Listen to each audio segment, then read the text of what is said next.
mu bantu baffe n'olwekyo twebaza President Museveni olwekyo kyatukoledde. Ate nga n'olwekyo kyatukoledde atugatiddeko ebintu ebirala bingi. Tukimanyi bulungi nti mu Greater Mbende tulina emyoga, tulina PDM, President gy'aliko kati okulambula okuwulira etambudde etya. President John namusabye nti ebifo byaffe ebimu ebirimu abantu abangi bisobole okuba nti akasimbi kongerwako. Era President n'atusuubiza nti akasente kajja kuba kwongerwako mu bifo nga naddala mu municipalities n'ebyalo ebirina abantu abangi. Oweekitiibwa President tukwebaza nti mu nsonga z'ettaka ze wankwasa mbadde Mubende. Teri district gye mbaddemu mirundi mingi oba gye nziriŋŋanye nga Mubende mu Uganda.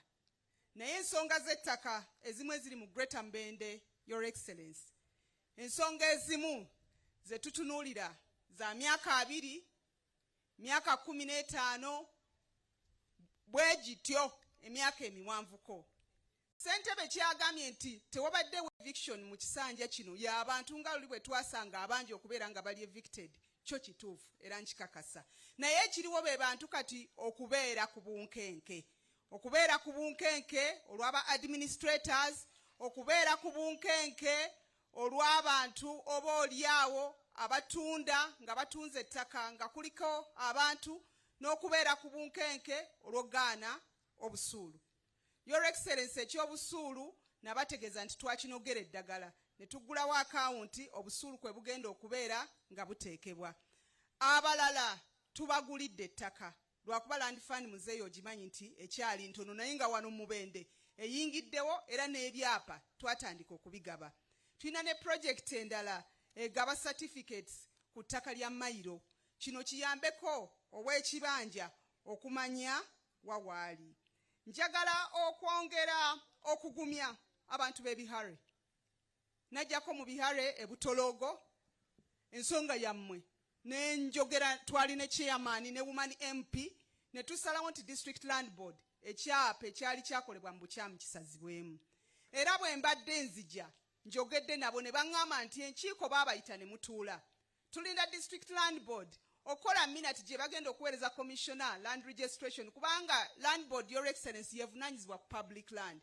Bwe neweereza minute ekyapa kijja kuba kivuddewo. Abantu batuule entende mu kitundu ekyo. Mukimyanyi ettaka lya Kayihura Nkuba liri mu kooti era nga tusuubira nti kooti ejja tuyamba okusala amazima. Muzeeyo ensonga endala eriwo zino zonna zenjogerako nkadde ye Yobe. Ettaka ly'Obe verification zaakolebwa ne wabaawo abaali bagibwawo mu butuufu, abalala ne baba nga bagibwawo nga tebasasuddwa.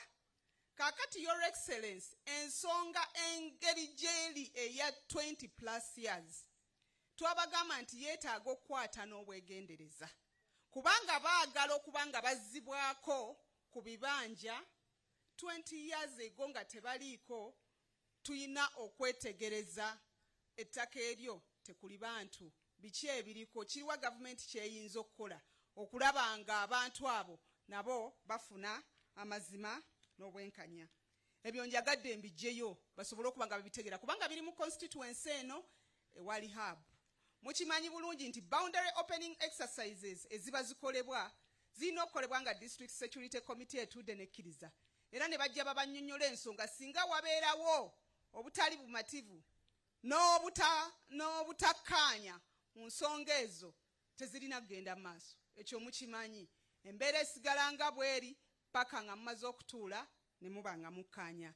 Naye by and large, Excellence, njagala okukakasa nti we tuli era tujja kwongera mu maaso okulaba nti tulondoola n'okugoberera.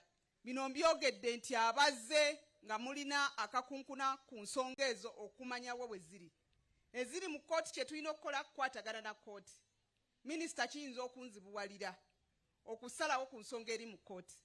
Naye ate bwe tugenda mbalamuzi tubasaba ne batuyamba okulaba nti okusalawo okutuufu kuvaayo.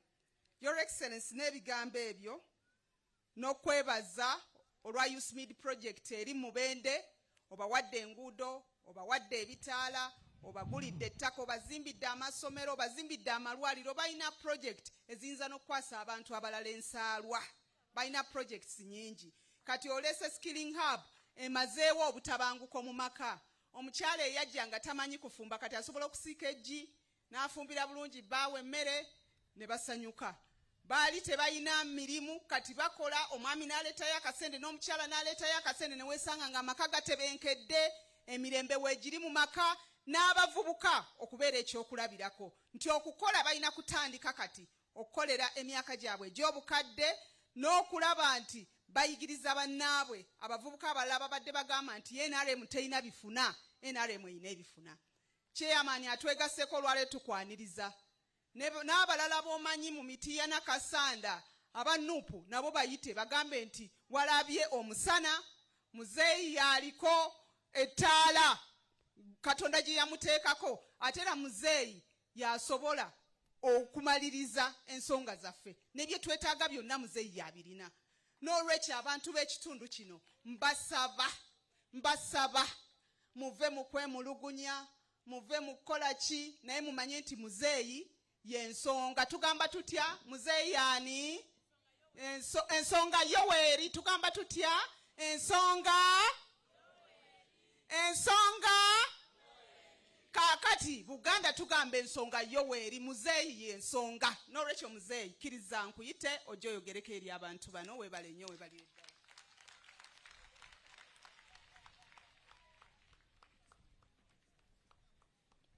Ministers abali wano, ababaka ba Parliament, abakulembeze abalala bonna, abayizi n'abazadde. Ngenda kwogera mu Luzungu waba bakyusa kubanga Oluganda sinyonyola bulungi nga bwe kyandibadde.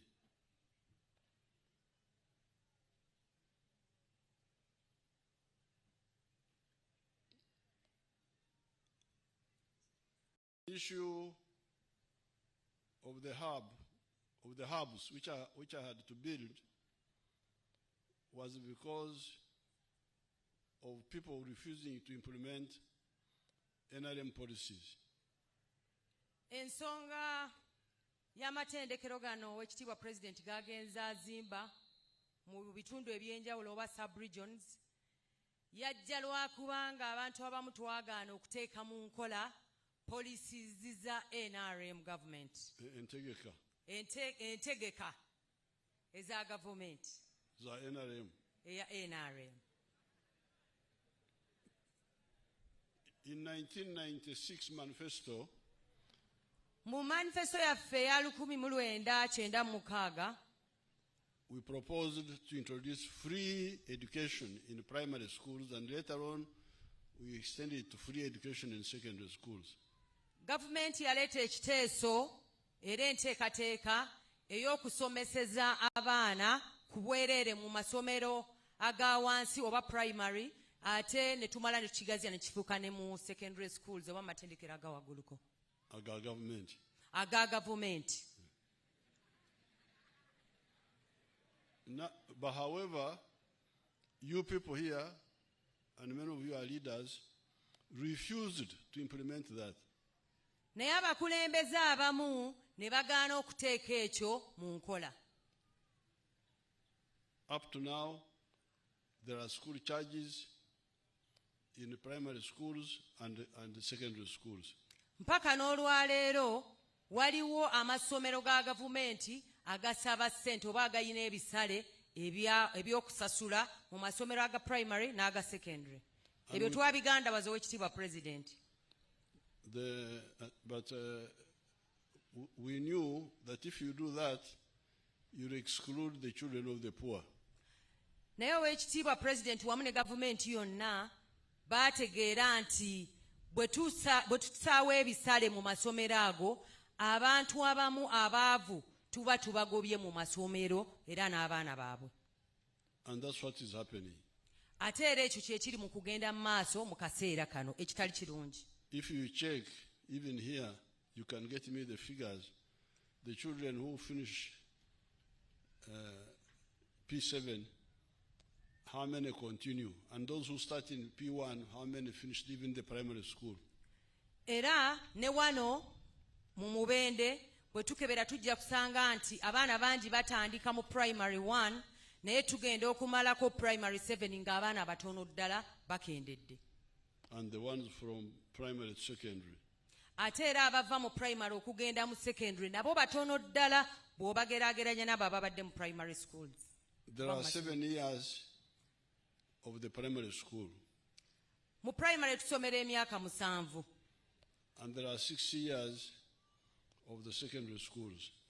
Ate mu senior tusomera emyaka 6. But the figures I have for primary are like 11 million children. Naye abaana abali mu primary owekitiibwa president ennamba gy'alina abalinga miliyoni 11. The ones in the secondary schools are 2 million. Abali mu secondary school bali miliyoni 2 zokka. And yet the years are almost the same. Ate ng'emyaka kyenkana giri mu 7 gino giri mu 6. So what happened to the 9 million? Kati ki ekituukawo ku miliyoni omwenda ezo? Balagawa.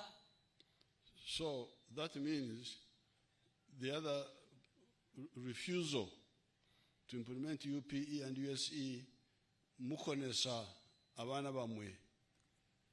Ekyo kitegeeza nti ffe okugaana abaana nga butateeka mu nkola ekyo president kye yateekateeka ekyobutasasuza school fees, tubagaana okumalayo okusoma ne tubakonya. Now, so because sometimes we use force, as you know, NRM can use force. President agambye oluusi twetaagisa okuteekamu amaanyi tukozesa ekifuba. Gavumenti yaffe oluusi ekozesaamu ekifuba ku lw'obulungi bwaffe. But we don't have to use force all the time. Naye tetuteekeddwa kukozesa maanyi oba kifuba buli kaseera. So that's why I said, kanzireyo luweero. Yensonga lwaki wekitiibwa ekyakyogedde mu Luganda ne mukiwulira. That is why he decided to go back to Luweero. Yensonga lwaki wekitiibwa president agambye mbu yasalawo adde Luweero oba tuddemu tulwane. Sikulwana naye njagala kuswaza sitaani. Naye nga si kulwana okw'ebikonde wabula okuswaza sitaani. So that's why I said, okay, let me start a really free training center with the government. Era yensonga lwaki yasalawo okuteekawo free oba government program ng'eno eya zono gye tulina nga ya bwereere tewali kusasula yadde 10. And then show that we can really, you can hear the testimonies of these children. Era muwulidde obujulizi abaana ababadde wano bwe bawadde. People who introduce school charges in government schools may not go to heaven. N'olwekyo wekitiibwa president agambye nti abantu abateeka ebisale mu masomero ga gavumenti bayinza obutagenda mu ggulu. Ndina okweraliikirira. Ye alina okweraliikirira eri abo. He's worried that those people will not go to heaven.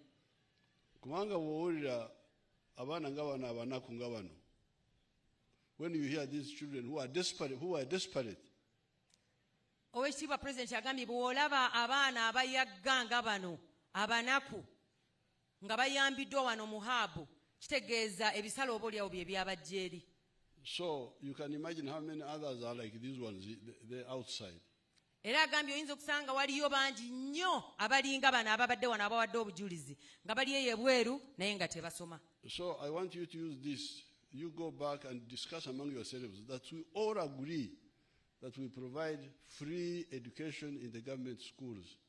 Era bannaaye bakulembeze bannange nammwe mwenna abali wano bwe tuddayo twegeyeemu tulabikire ddala nti tutuukirize ekyo ekyokubeera n'okusoma okw'obwereere mu masomero ga gavumenti. So that I don't have to push, to struggle to implement what we will save these children. Owekitiibwa president aleme kulwana nnyo okulaba nti akyusa embeera z'abaana abo be tuba tulemesezza okusoma. Yet my effort here is more expensive than what you can implement if you agree. Ate nga enteekateeka eno ya bbeeyi nnyo bw'ogigeraageranya n'okusoma eri mu masomero gaffe ku bwereere singa tubanga tukigoberedde Because bulungi. here I have got a few training centers in the country. Kubanga amatendekero nga gano matono nnyo mu ggwanga lyonna bw'okitunuulira. And you can hear the districts, 5 districts are sharing one center here. Kubanga owulira tulina districts 5 namba ze zirina okukozesa ettendekero lino ate nga tulina amasomero gali ag'emitendera giri ge twogeddeko mangi. And the children are coming from far. Era n'abaana abamu bava wala bw'otunuulira abava mu districts ez'enjawulo. So I need to accommodate them So weekitiibwa pulezidenti alina okuba wana ebisulo and feed them ate n'abaliisa and all that. n'ebirala bingi. But the plan of UPE is for day schools. Naye ate enteekateeka y'okusoma kwaffe okwa bonna naddala okwa primary ne secondary kwadde si kwa kisulo kwa kuva waka buli lunaku. That means a primary school per parish of the government. Nga bwe mumanyi enteekateeka ya gavumenti ey'okubeera n'essomero limu ku buli muluka erya gavumenti erya primary. One for every secondary school. Erya secondary limu mu ggombolola. Where the children can either walk or cycle to the school, study, go back. We don't have, this would be much cheaper because then you don't have to have expenses of sleeping, eating, showering and all that. Ng'enteekateeka ezo eza primary mu muluka ne secondary mu ggombolola zisobozesa abaana okutambula okuva ewaka oba abalala okuvuga w'akagaali ne bajja ne bamala ne baddayo ewaka okusinga lwe babeeranga wano nga owekitiibwa pulezidenti alina obbasuza okubaliisa n'ebizimbe ebyo byonna bye babeeramu. That was deliberate, cost effective to be able to afford university education cheaply. Ekyo kyali kiteeketeeke era kyali kigendererwa kulaba nti asomesa abaana mu ngeri etatwala nsimbi nnyo ng'omwana ava waka n'amala n'addayo eka. And we did this because I know everything about education. We were coming from far to Ntare, to Mbarara High School, to Budo. That's why people had to sleep, to have boarding schools. But here we said, let's have day schools where the children walk or cycle from home, study, go back. So that the education system does not have to have the cost of accommodation, of eating and all that. Bino agambye abyogerako nga yamala kubyekennenya era yabiyitamu.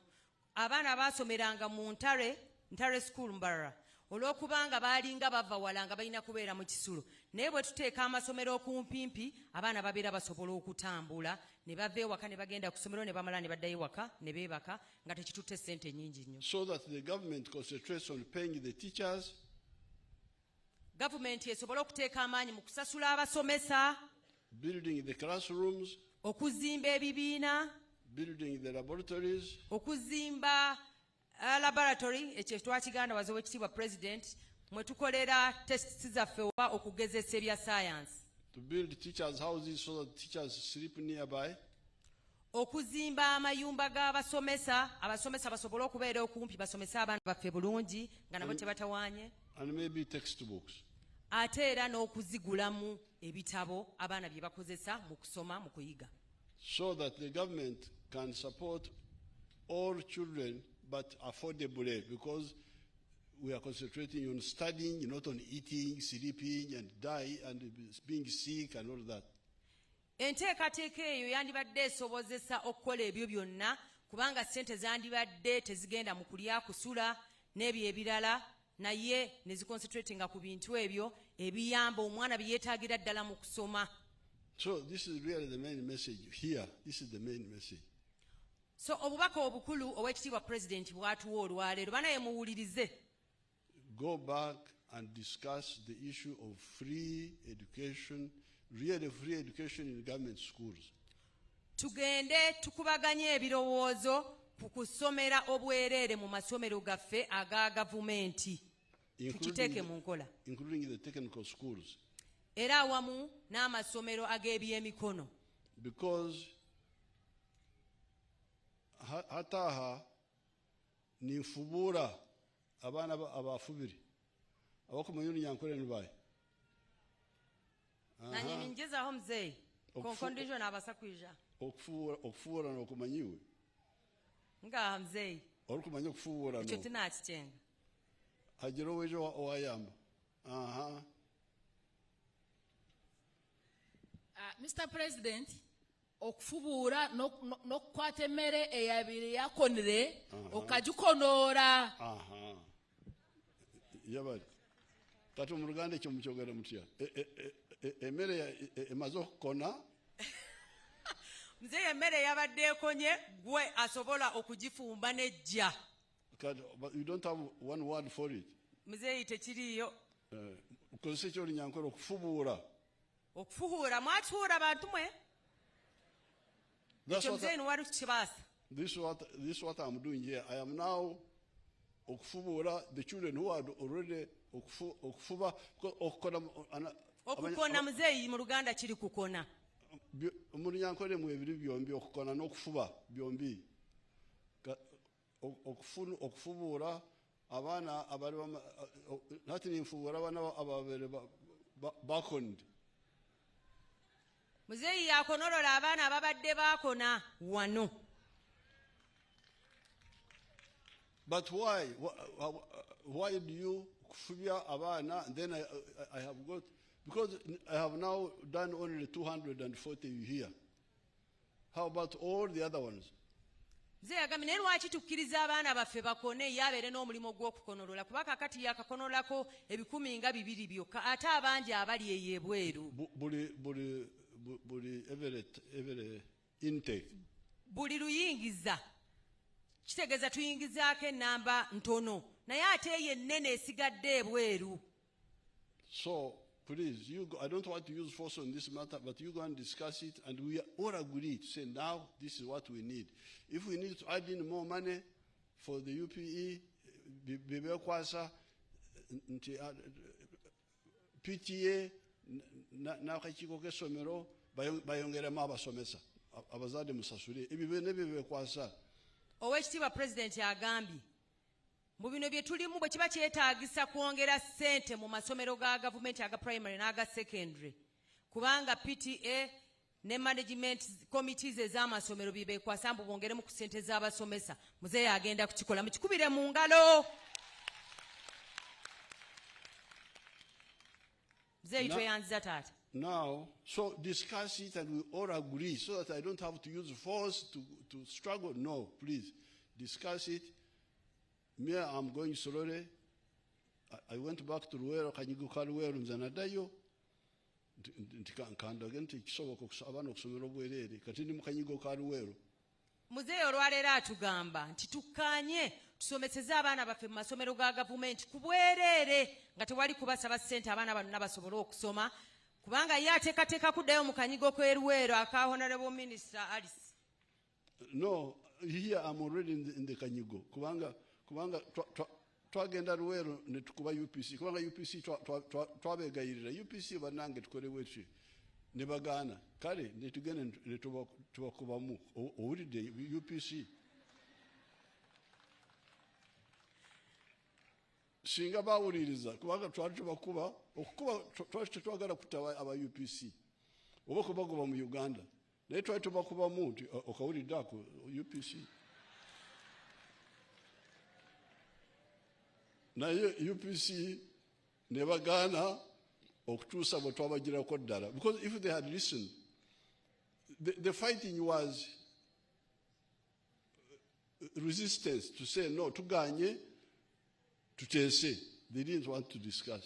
Mzeeyi agambye yabagamba bateese ne bagaana okuwuliriza ye kwe kuyingira akanyigo kati naffe tumusindiikiriza okuyingira mu Kanyigo k'Eruweero mu byenjigiriza nga bw'akoze wano. Because I have shown you that it is possible to teach children for free, but now this is a more expensive experiment than the other one. Kubanga ekyokusomeseza abaana ku bwereere yakituwa era asigadde atukubiriza abaana baffe tubateekeyo basome naye ffe oluusi tugayaala. Kati wano, this is just an experiment which proves that it can be done. Naye kati wano atulaze nti kisoboka ne tusomesa abaana baffe ne bafuuka ab'omugaso okusinziira ku bavuddeyo wano ne batuwa obujulizi. Although the model is more expensive than what if they agree to implement, the other one is much cheaper. naye ekimuluma nti kino akanyigo nga bwe mukamanyi kabbeeyi nnyo kitwala ssente nnyingi okusinga singa tusigadde tusoma mu ziri enteekateeka zaffe eza primary ne secondary ya gavumenti ku bwereere. But in the meantime, I will add more courses here, as you are proposing. Ekyo bakiwulidde sinaba nakivvuunula. Muddemu mukikubire mu ngalo pulezidenti agambye nti agenda twongerawo courses endala wano. All those, the plumbing, omuli okukola ebyamazzi, motor mechanics, obwamakanika wano, the one of weaving and knitting. Okutungisa wuzi. Mukutegedde okutunga kuno okwedda okwa wuzi. Nako kugenda kubeera wano nga batunga amasweta n'ebintu ebirala ebyenjawulo. And weaving textiles. Era n'okutunga engoye kwennyini kubeerewo wano abaana baffe bayige engoye zino zonna zitwambadde zibeere nga zitungibwa bo. Because now these children are making shoes for us.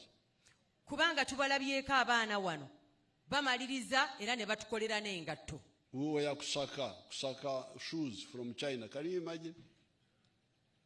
Engatto tubadde nga tuzijja China. Chairs from Dubai, a desert, selling chairs to Uganda of the forest. Entebe ne tubeera nga tuzijja eri mu Buwarabu gye batalina na miti nga ffe ewatatonya nkuba. So we are now going to add those skills. So tugenda kwongerako obumanyirivu obwo tuleme kujja bintu eri mu ddungu nga tubireeta wano. And as your spokesman said, we are now starting the circles at the district so that the graduates here have money where to borrow from at the district. Owekitiibwa pulezidenti akkaatirizza kiri ekyamadamu balekye kye baatandikawo pulezidenti ng'alagidde ekyokukola circles. Abaana baffe babadde bamaliriza nga tebalina we bajja kapita atandika nga bwe muwulidde. Naye bagenda kubateerawo circles mu bitundu ebyenjawulo nga bwe bamaliriza balina we bajja akasente akatandikirwako okukola bye baba bayize. Kube mu ngalo nnyo nnyo nnyo. Taata tweyanze gw'ekitiibwa pulezidenti. Now, the other issue of the land issue, we are going to talk to them at the leaders' meeting. Ensonga z'ettaka N'ebirala. n'ebintu ebirala njagala kubategeeza tulina olukiiko ne pulezidenti yatuwadde omukisa ogwo ffe ng'abakulembeze ba Greater Mubende wali e Kasanda. Ezo tugenda kuzoogererako eyo. So you listen to the radio what we shall be talking about. So muwulirize radio mutegere nti ensonga zammwe tugenda kuba tuzoogerako era muwulire ze tugenda okwogerako musobole okuwulira owekitiibwa pulezidenti byagenda otugamba. Era abannakiyonga njagala kubeebaza kubanga abaana bamwe wano bateddemu ate n'ebintu ebipya. Kiyonga ly'erinnya eryaffe eryaba banansangwawo wano ery'ekitundu kino bwe mba tumulimanyi. His Excellency the President wants to appreciate the people of Chiyonga for the good works we are doing, because when he looks at what these children have done or have learned, actually are different from what the other hubs have done. They have added other things. They have added other things. They have added in spices. Chiyonga is the original name of this place. Owekitiibwa pulezidenti agambye kino ekitundu yakimanyi nga Kiyonga. Ndowooza mumanyi wano tulina n'omuluka gwe bayita Kiyonga. So ye kino ekitundu akimanyi nga Kiyonga n'abeetabanya Kiyonga mwena. Mwebale okuyiiya ebipya. Abaana bamwe wano bayiyiza. Mwebale kubeera bayiiya ekyo mukikubire nnyo mu ngalo. Thank you for being so creative to that extent. Because they are making like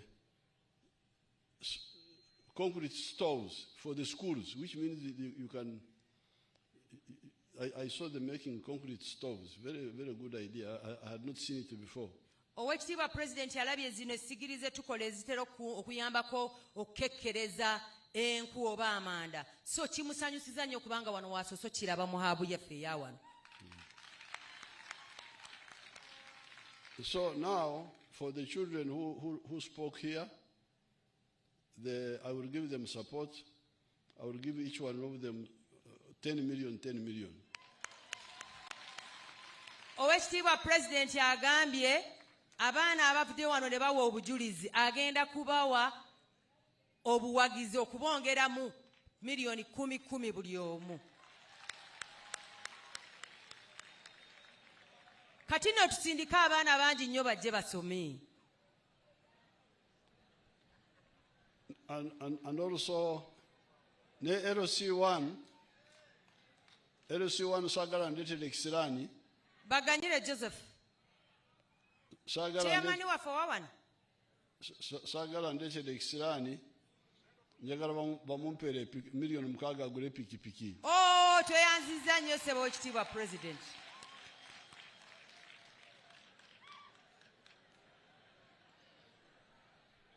Kale abange mulete sente z'abaana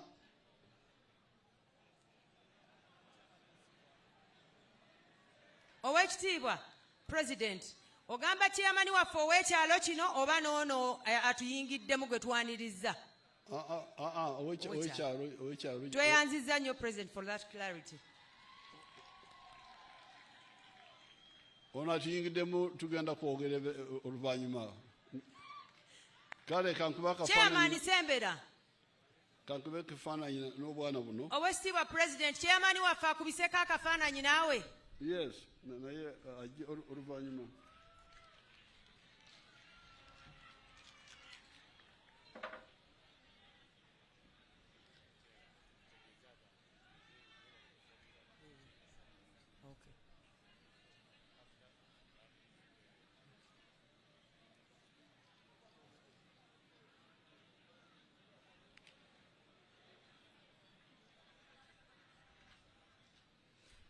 Owekitiibwa president tukwebaza n'ekyemisana ky'otugabudde era abantu abali wano njagala okubategeeza muzeeyi yagabudde mugende wali tufune ebyokulya n'ebyokunywa. Mukube mu ngalo twebaze bantu baffe.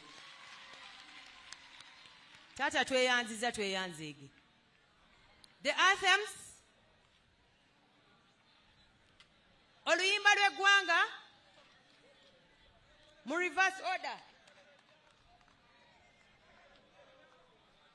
DJ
kubira kajambo banaye mu musiibule n'akalulu. Mwebale nnyo mwebalire ddala bannakiyonga.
masimwe nandi kwenda kuyimba kayimba kele kinali Museveni witu